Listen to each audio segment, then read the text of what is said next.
Hello, good morning all of you. Welcome back multicraft ITI। मैं MD Irfan Ansari. आज मैं आपको WCS में टेम्परेचर मेजरमेंट ऑफ स्केल मतलब तापमान मापने का पैमाना जो टेम्परेचर होता है उसको हम किस किस स्केल में माप सकते हैं या कितने प्रकार के होते हैं। तापमान को मापने की जो पैमाना होता है वो कितने प्रकार के होते हैं या कितनी तरह के होते हैं स्केल, आज हम उन्हीं के बारे में पढ़ने वाले हैं। ठीक है, तो आज का हमारा पहला जो ऑब्जेक्टिव रहेगा, हमारा पहला टॉपिक रहेगा types of scale of temperature मतलब तापमान स्केल का प्रकार, मतलब जो तापमान के स्केल का प्रकार होता है उसी के बारे में हम लोग कितने प्रकार के होते हैं उसी के बारे में हम लोग पढ़ेंगे। तो वो कितने प्रकार के होते हैं, तो हमको तीन प्रकार, ऐसे जनरली आमतौर पर 4 प्रकार के होते हैं। पहला होता है सेल्सियस, दूसरा होता है फ़ारेनहाइट, तीसरा होता है केल्विन और चौथा होता है र्यूमर। ठीक है, तो र्यूमर के बारे में हमें नहीं पढ़ना है तो उसको हम लोग स्किप कर लेंगे। हमको किसके बारे में पढ़ना है? सेल्सियम के बारे में पढ़ना है। सेल्सियस या इसको और भी नाम से पुकारते हैं, इसको एक और नाम होता है सेंटीग्रेड। ठीक है, इसको हम लोग सेंटीग्रेड बोलते हैं।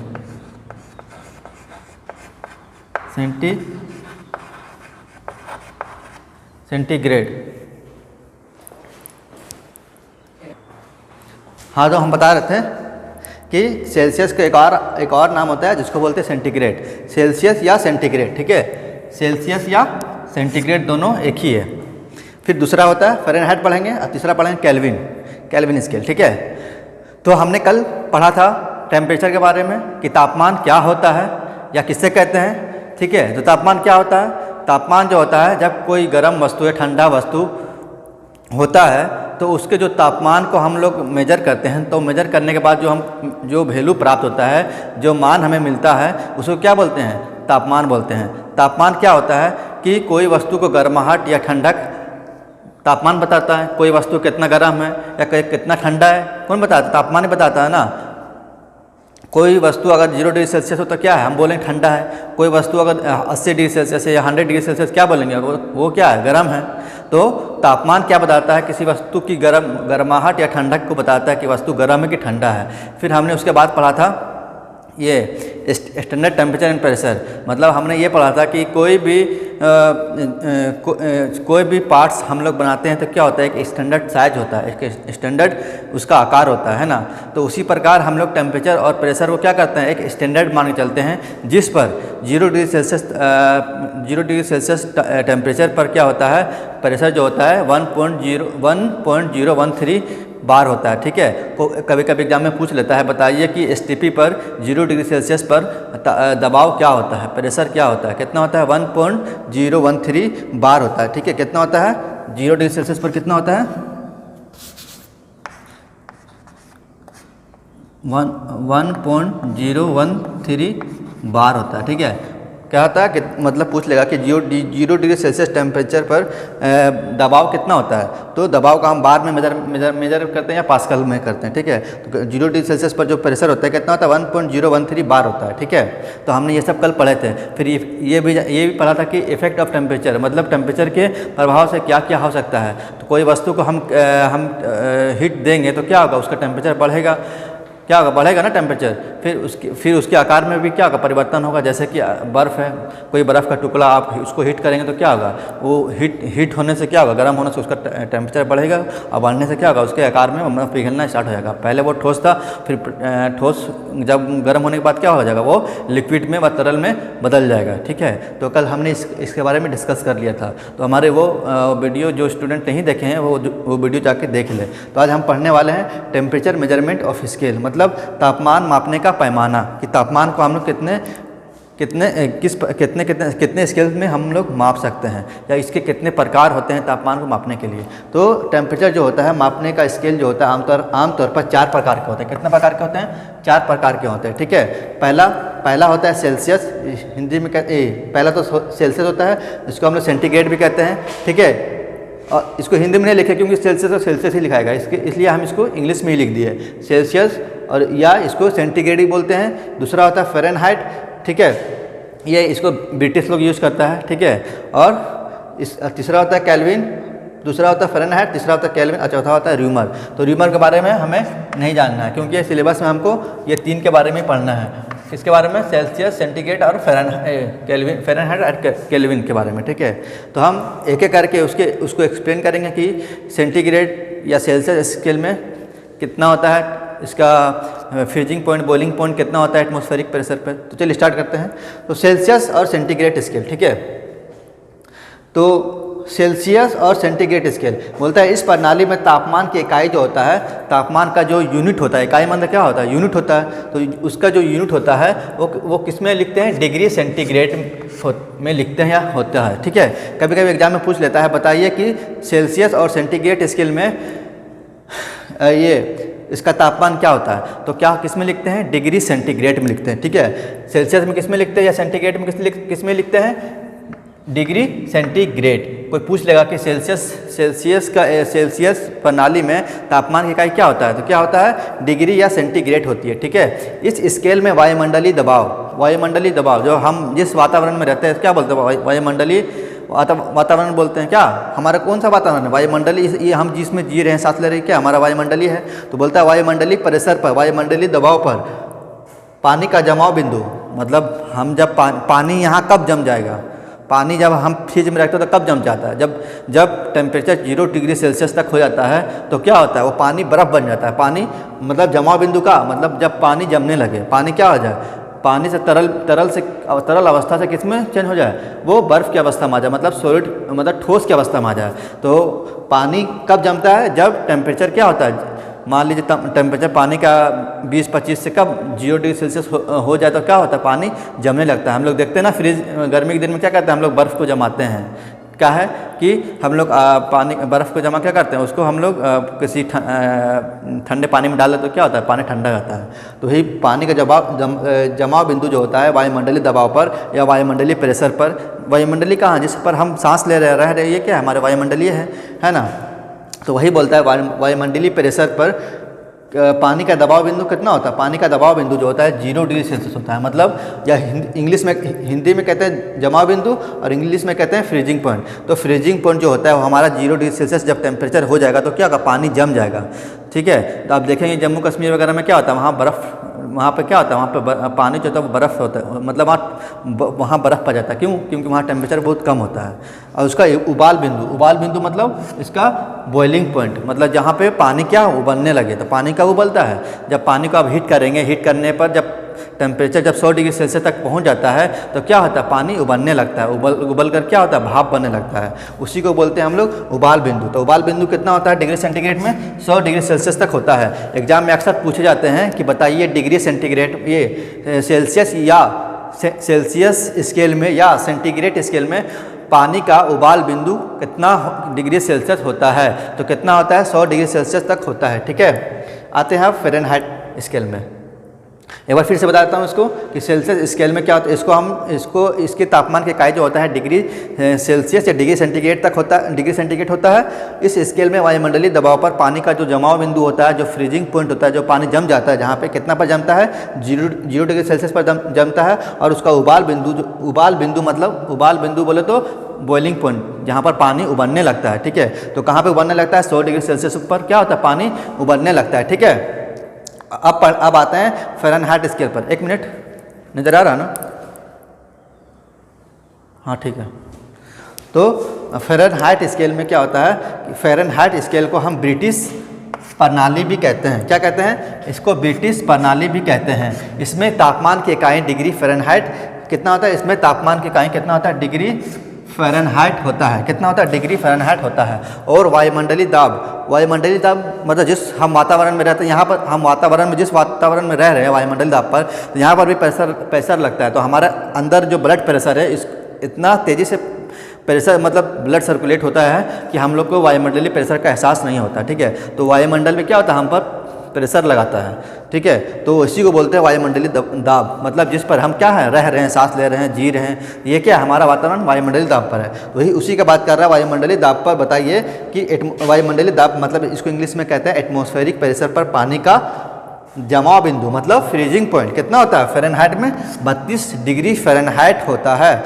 और इसका उबाल बिंदु जो होता है या बॉइलिंग पॉइंट कह लीजिए इंग्लिश में, इसका जो होता है 212 डिग्री फ़ारेनहाइट होता है, ठीक है। फिर से जानते हैं इसको कि फ़ारेनहाइट स्केल में जो होता है, फ़ारेनहाइट स्केल में क्या होता है, फ़ारेनहाइट स्केल को हम ब्रिटिश प्रणाली भी कहते हैं। कभी कभी एग्जाम में पूछ देगा कि बताइए कि कौन सा स्केल को हम ब्रिटिश प्रणाली भी कहते हैं या जानते हैं, तो कौन सा, फ़ारेनहाइट स्केल को हम क्या कहते हैं, फ़ारेनहाइट स्केल को हम लोग जानते हैं ब्रिटिश प्रणाली, क्या कहते हैं, ब्रिटिश प्रणाली कहते हैं, ठीक है, ब्रिटिश प्रणाली कहते हैं। इसमें क्या होता है, इसमें तापमान की इकाई किसमें मेजरमेंट करते हैं, डिग्री फ़ारेनहाइट।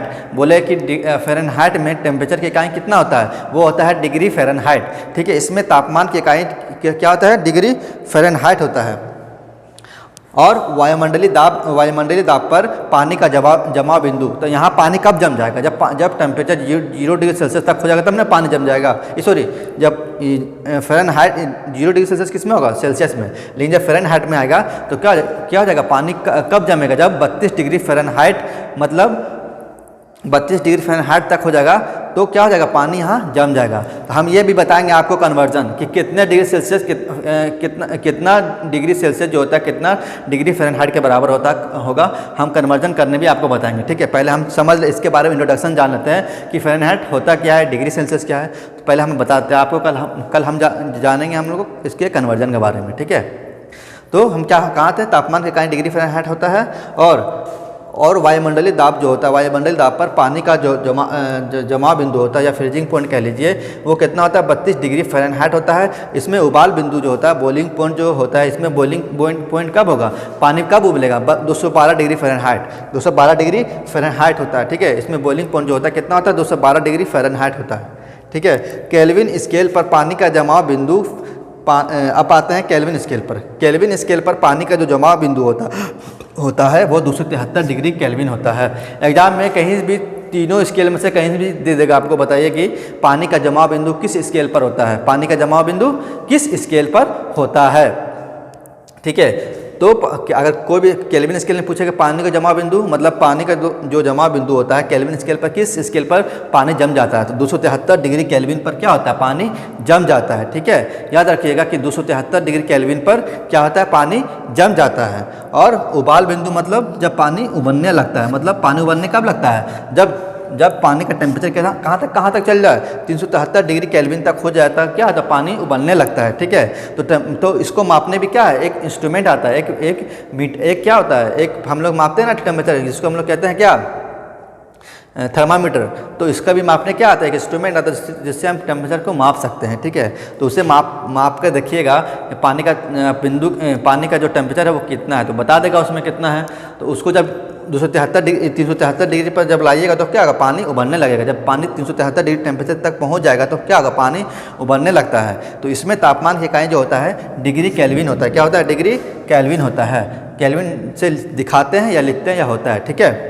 क्या होता है, केल्विन स्केल पर पानी का जो जमाव बिंदु होता है वो कितना होता है, फ्रीजिंग पॉइंट 273 डिग्री केल्विन होता है। और उसमें उबाल बिंदु जो होता है, इसमें उबाल बिंदु जो होता है कितना होता है, 373 डिग्री केल्विन होता है। इसमें तापमान की इकाई कितना होता है, डिग्री केल्विन से दिखाते हैं, ठीक है।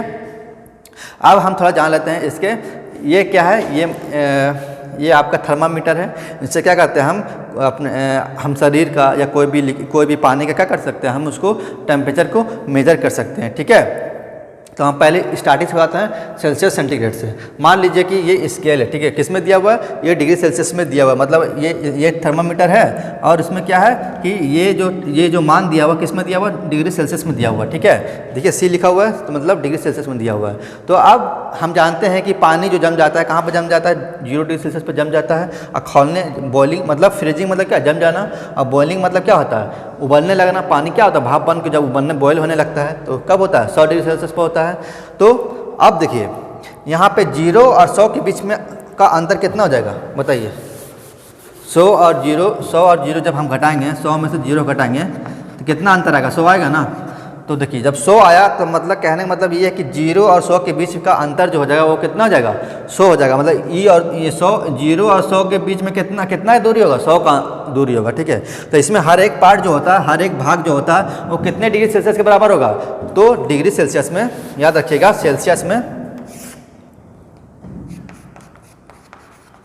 सेल्सियस या सेंटीग्रेड, सेल्सियस या सेंटीग्रेड में एक भाग जो होगा 1 डिग्री सेल्सियस के बराबर होगा, क्योंकि हम लोग जब 0 से 100 जीरो को जब हम लोग भाग करेंगे तो कितने भाग में बटेगा, 100 भाग में बटेगा। मतलब 0 और इन दोनों के बीच की दूरी कितना है, 0 और 100 के बीच में 100 का डिस्टेंस होगा। ये 0 है, ये 100, मतलब 0 को 100 होने के लिए कितना चलना पड़ेगा, 100 चलना पड़ेगा। तो मतलब हर एक भाग कितना भाग के बराबर होगा, तो एक भाग जो है इसका एक भाग जो कितना होगा, 1 डिग्री सेल्सियस के बराबर होगा। तो कभी कभी ये भी पूछ सकता है एग्जाम में कि बताइए कि सेल्सियस या सेंटीग्रेड में एक भाग जो होता है कितने डिग्री सेल्सियस के बराबर होता है। तो कितने डिग्री हम लोग जान लें, पहले ये समझिएगा कि 0 और 100 के बीच का अंतर कितना होता है, 100 होता है। तो 0 और 100 को हम या फिर 0 को 100 तक पहुँचने के लिए कितना सीढ़ी चलना पड़ेगा, 100 सीढ़ी चलना पड़ेगा। मतलब हर एक कदम या हर एक सीढ़ी कितना के बराबर है, एक कदम 1 डिग्री सेल्सियस के बराबर है। जब एक कदम चलेंगे कितना डिग्री सेल्सियस बढ़ जाएंगे, 1 डिग्री सेल्सियस बढ़ जाएंगे। वही चीज़ बोल रहा है कि एक भाग जो होता है वो 1 डिग्री सेल्सियस के बराबर होता है। ठीक है, बस इसमें इतना तक ही है। अब आते हैं फ़ारेनहाइट में। अब फ़ारेनहाइट में देखिए, फ़ारेनहाइट में इसका फ्रीजिंग पॉइंट कितना है, 32 डिग्री फ़ारेनहाइट है। तो मान लीजिए इसको हटा के हम यहाँ लिख लेते हैं 32 डिग्री फ़ारेनहाइट। ठीक है, हम ज़्यादा डायग्राम नहीं बनाए, एक ही डायग्राम में समझा दे रहे हैं। ठीक है, क्योंकि जगह यहाँ पर नहीं है, फिर बाबा मिटाना पड़ेगा, इसलिए हम एक ही में समझा दे रहे हैं। तो फ़ारेनहाइट में पानी कब जमता है, 32 डिग्री फ़ारेनहाइट पर, और उबलता कब है, 212 डिग्री फ़ारेनहाइट पर। तो कहने का मतलब ये है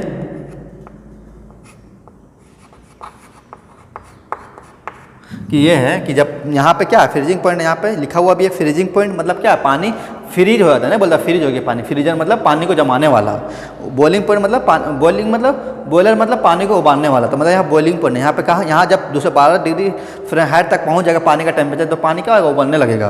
तो यहाँ पर पानी क्या होगा, ठंडा जाएगा। जब 32 डिग्री फ़ारेनहाइट रहेगा तो 32 और 212 के बीच में कितना का अंतर है बताइए, 212 और 32 में 212 और 32 में हम घटाएंगे कितना आएगा, हमारा 180 आएगा ना। मतलब तो ये बोलना चाह रहे हैं 280 डिग्री फ़ारेनहाइट, ये बोलना चाह रहे हैं कि 32 और 212 के बीच में अंतर कितना है, 180 का अंतर होगा। कितना का अंतर होगा, 180 का अंतर होगा, है ना।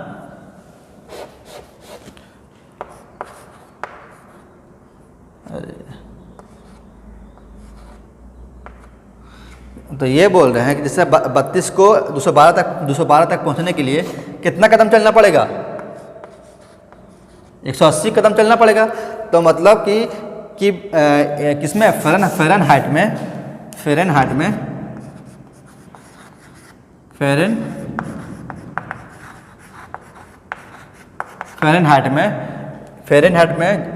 एक भाग जो होगा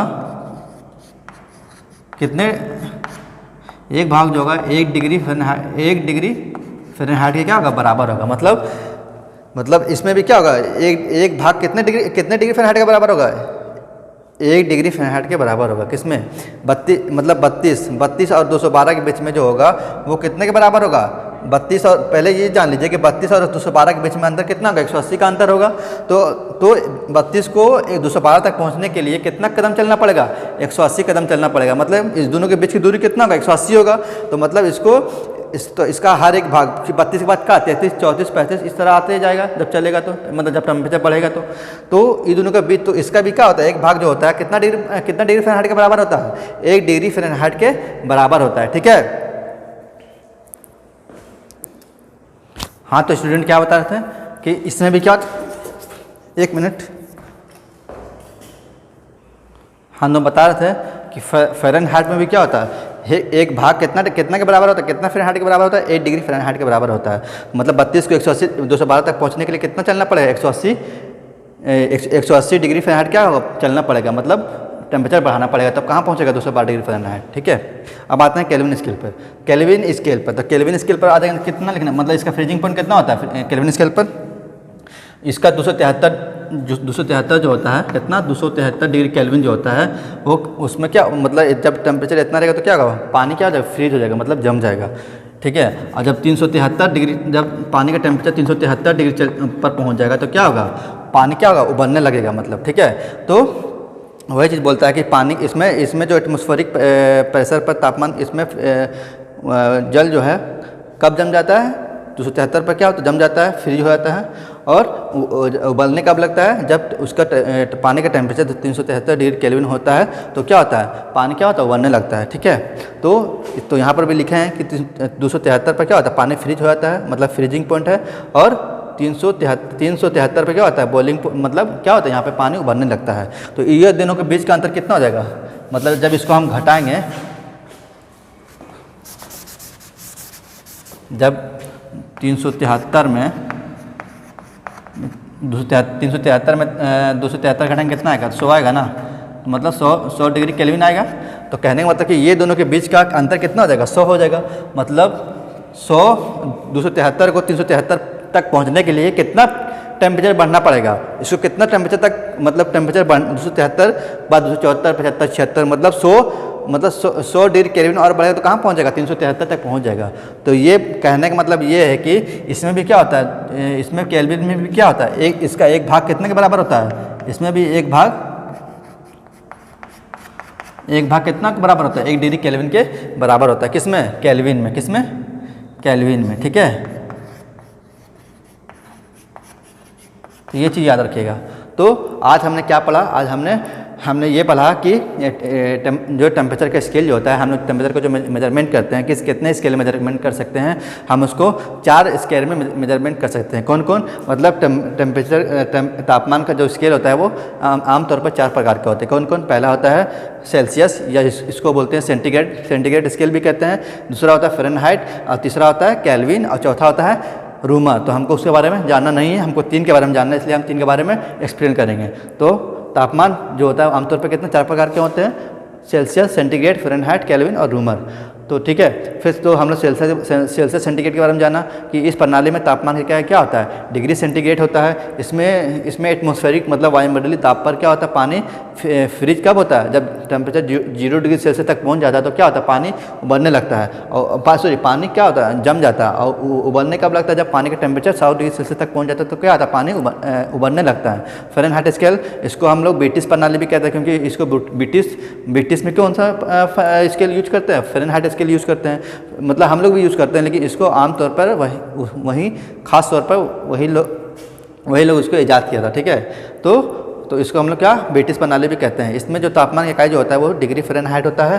ठीक है, और वायुमंडलीय दाब जो होता है, एटमॉस्फेरिक प्रेशर जो होता है, पानी एटमॉस्फेरिक प्रेशर पर, या ये कह लीजिए कि वायुमंडलीय दाब पर पानी कब जम जाता है, जब पानी का जमाव बिंदु 32 डिग्री फ़ारेनहाइट तक हो जाता है। मतलब एक इंस्ट्रूमेंट आता है जो फ़ारेनहाइट में मेजर करता है, जो भी टेम्परेचर देगा आपको फ़ारेनहाइट में देगा। ठीक है, तो उसका जो जमाव बिंदु कितना हो तो जम जाएगा, 32 डिग्री फ़ारेनहाइट हो तो पानी क्या हो जाएगा, जम जाएगा। और उबलेगा कब, जब पानी का बॉइलिंग पॉइंट कब होगा, जब उसका टेम्परेचर 212 डिग्री फ़ारेनहाइट तक हो जाए तो क्या होगा, पानी उबलने लगता है। फिर हमने पढ़ा केल्विन स्केल पर पानी का जमाव बिंदु क्या होता है, पानी का जमाव बिंदु जो होता है, फ्रीजिंग पॉइंट जो होता है 273 केल्विन पर होता है। जब पानी का टेम्परेचर 273 केल्विन पर पहुंच जाए तो क्या होता है, पानी फ्रीज हो जाता है। और बनने कब लगता है, जब पानी का टेम्परेचर 373 डिग्री केल्विन तक होता है तब। इसमें क्या होता है, तापमान इसमें 373 डिग्री केल्विन तक पहुंच जाएगा पानी का टेम्परेचर तो क्या होगा, पानी उबलने लगेगा, मतलब बॉयल होने लगेगा। और इसमें तापमान का इकाई क्या होता है, डिग्री केल्विन होता है। ठीक है, तो हम लोग का भी जो टेम्परेचर होता है, हम लोग सेल्सियस, हम लोग का जो टेम्परेचर होता है, ह्यूमन बॉडी का जो टेम्परेचर होता है जनरली कितना होता है, सेल्सियस में कितना होता है, सेल्सियस में 37 डिग्री सेल्सियस होता है। ठीक है, और फ़ारेनहाइट में कितना होता है, फ़ारेनहाइट में कितना 98.6 फ़ारेनहाइट होता है। ठीक है, और केल्विन में कितना होता है, केल्विन में केल्विन में याद नहीं है मुझे। ठीक है, लेकिन सेल्सियस में होता है 37 डिग्री सेल्सियस और फ़ारेनहाइट में होता है 98.6 फ़ारेनहाइट। तो कल हम बताएंगे आपको कि हम लोग सेल्सियस से कोई मान सेल्सियस में दिया हुआ तो फ़ारेनहाइट में कैसे निकालेंगे, या कोई मान फ़ारेनहाइट में दिया तो केल्विन में कैसे निकालेंगे। कल इसके हम लोग कन्वर्जन के बारे में पढ़ेंगे। ठीक है, तो कल हम लोग सारे इसके बॉइलिंग पॉइंट, फ्रीजिंग पॉइंट सबको हम क्या करेंगे, कन्वर्जन करेंगे। मतलब हम लोग बदलना सीखेंगे कि कैसे हम लोग सेल्सियस से ये फ़ारेनहाइट में बदलते हैं, कैसे हम लोग केल्विन से फ़ारेनहाइट में बदलते हैं, या सेंटीग्रेड में बदलते हैं, या सेल्सियस में बदलते हैं। तो कल हम इसी के बारे में जानेंगे। तो आज के लिए इतना ही। Thank you so much. अगर कहीं भी आपको कन्फ्यूज़न लगे, नहीं समझ में आया है तो आप प्लीज़ वीडियो के कमेंट बॉक्स में कमेंट करें। आज के लिए इतना ही। Thank you so much.